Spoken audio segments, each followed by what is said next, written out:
Well, hello and welcome to the VK6CS Fun with Amateur Radio channel.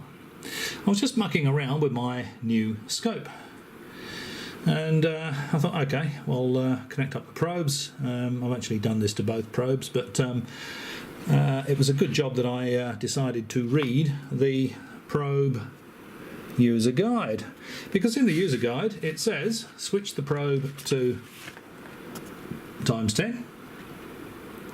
That's actually a 2-meter repeater in the background. Little switch on the probe there. It's on ×10 at the moment, and if I put it in the other position, that's ×1. So ×10 is obviously attenuation ×10. Well, it must be, mustn't it? When I switch it to ×10, what I see is much smaller. Okay, and what it says in this useful guide is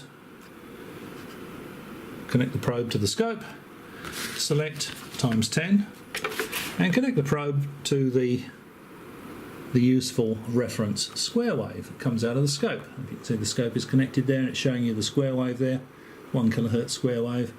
And then what you do, and well, this is what I saw, and I thought, that's not too flash, to be perfectly honest. But what you do then is you adjust. This is why these scopes have a little trimming capacitor adjustment, and with this probe, or with these probes, you get a nice little trimming tool here. So I'll see if I can do this with one hand. So I'll put that in there so I can trim the probe.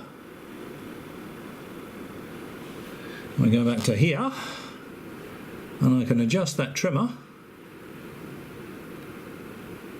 until that looks like a square wave. Oops, just a little bit too far there. Oops, a bit too far. Oh, there we go. So there we are.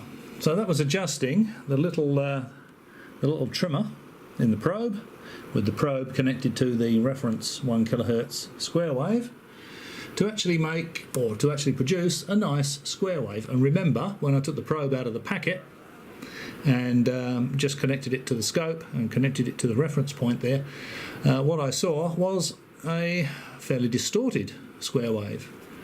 So it's always worth remembering, if you get a new scope, don't just whip it out of the box and plug the probes in and get cracking.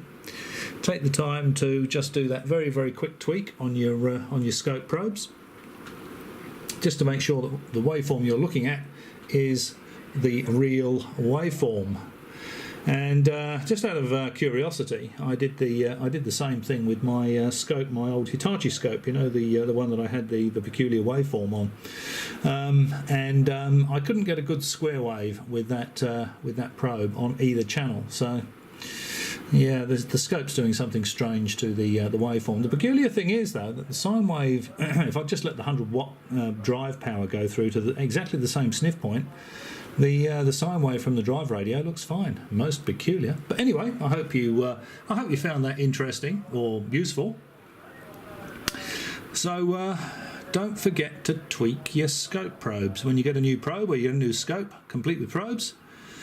Just give them a little tweak so that you know that the waveform that you're looking at is the real waveform. A little bit of noise on there, but still, you can't have everything. As always, I hope you found that interesting, useful. Thanks for watching. Catch you next time.